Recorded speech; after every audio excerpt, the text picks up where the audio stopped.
मनुष्य लड़की कहानी। वो 28 साल की बहुत ही बदसूरत और काली लड़की थी। दांत भी निकले थे।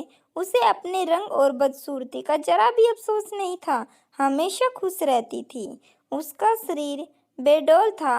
पढ़ने में भी होशियार नहीं थी। उसे सब नफरत की नज़र से देखते थे, लेकिन वह हमेशा खुश रहती थी। पेटू होने की वजह से शरीर भी बेडौल हो गया था। एक खूबी उसमें यह भी थी, जहाँ रहती थी वहाँ पर हंसते मुस्कुराते रहती और सबको भी हंसाते रहती। उस नेक दिल लड़की का एक शौक भी था। खाना खूब मन से खाना बनाती, बड़े चाव से मसाला पीसती। खाना बनाने की किताबें भी खूब ध्यान लगाकर पढ़ती। टीवी रेडियो पे भी पाक कला के प्रोग्राम को बड़े मनोयोग से देखती सुनती। उसे कोई भी खाना बनाना होता तो बड़े प्रेम से बनाती। आटा गूंथती, बड़े प्यार से गीत गुनगुनाते हुए कम आंच पे पूरियां तलती। सब्जी, चटनी, खीर हो या मटर पनीर, सब कुछ लाजवाब बनाती। जो भी इसके खाने को टेस्ट करता, बिना तारीफ किए ना रहता। उसने पाक कला में अद्भुत और असाधारण प्रतिभा हासिल कर ली थी। पर वह मनुष्य थी। उसके काले रंग और बदसूरती होने से कोई उससे प्यार नहीं करता था। सब उसे नफरत की नज़र से देखते थे, लेकिन वह उसकी माँ उसे बहुत प्यार करती थी और वह लड़की भी अपनी माँ से बहुत प्यार करती थी। माँ बेटी का बहुत अच्छा लगाव था, पर आज तक माँ ने उसे कभी नहीं डांटा था और वह भी माँ से बहुत प्यार करती थी। हर बार की तरह आज सुबह भी उसकी शादी के लिए जो लोग आए, उन सब ने खाने की बहुत तारीफ की, लेकिन लड़की को देखकर मुंह सिकोड़कर चले गए। वह लड़की भी तैयार होकर किसी को बिना कुछ बताए बाहर चली गई। शाम के समय जब वह घर लौटी तो घर का माहौल बहुत ज़्यादा गर्म था।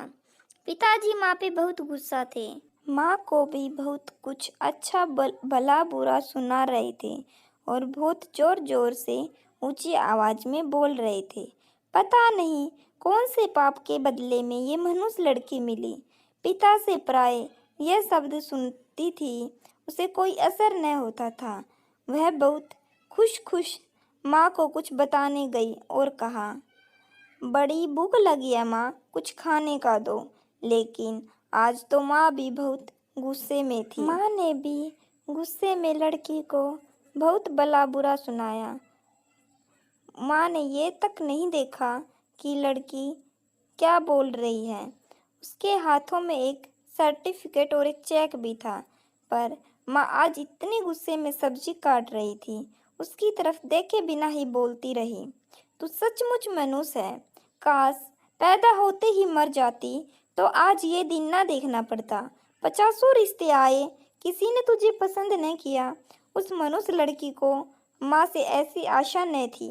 उसका दिल बैठ गया, उसकी खुशी उड़ गई और उदास होकर माँ से बोली, माँ मैं सचमुच मनुष्य हूँ।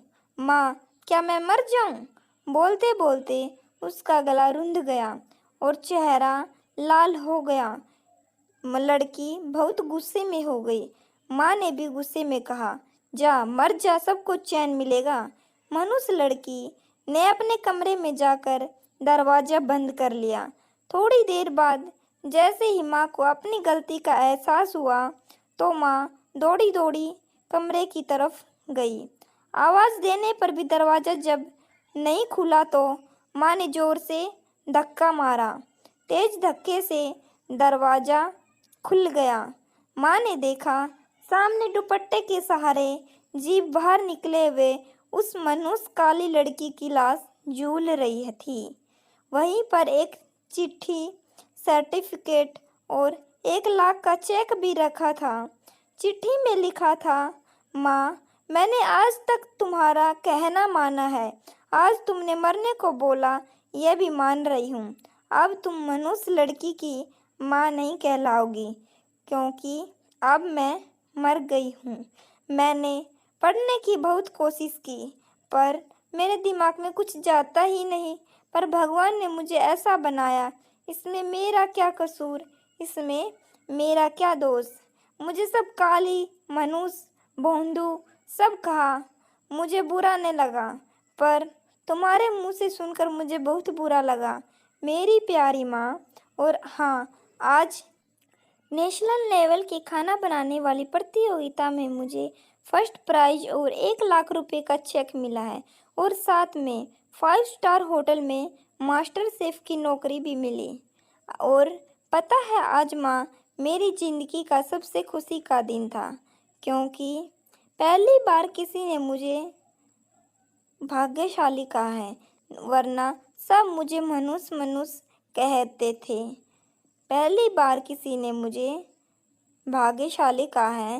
पहली बार वहाँ सब ने मुझे कहा था, देखो ये कितनी भाग्यशाली लड़की है। मगर माँ बाप दोनों अब रोते पीटते माथा पटकते रह गए। कभी किसी की रंग रूप कद और शरीर को लेकर मजाक नहीं बनाना चाहिए। हर इंसान में कोई न कोई कमियां व खूबियां होती हैं।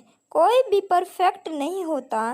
किसी के आत्मसम्मान को इतना दुख मत पहुंचाओ कि उसे गलत कदम उठाने पर मजबूर होना पड़े।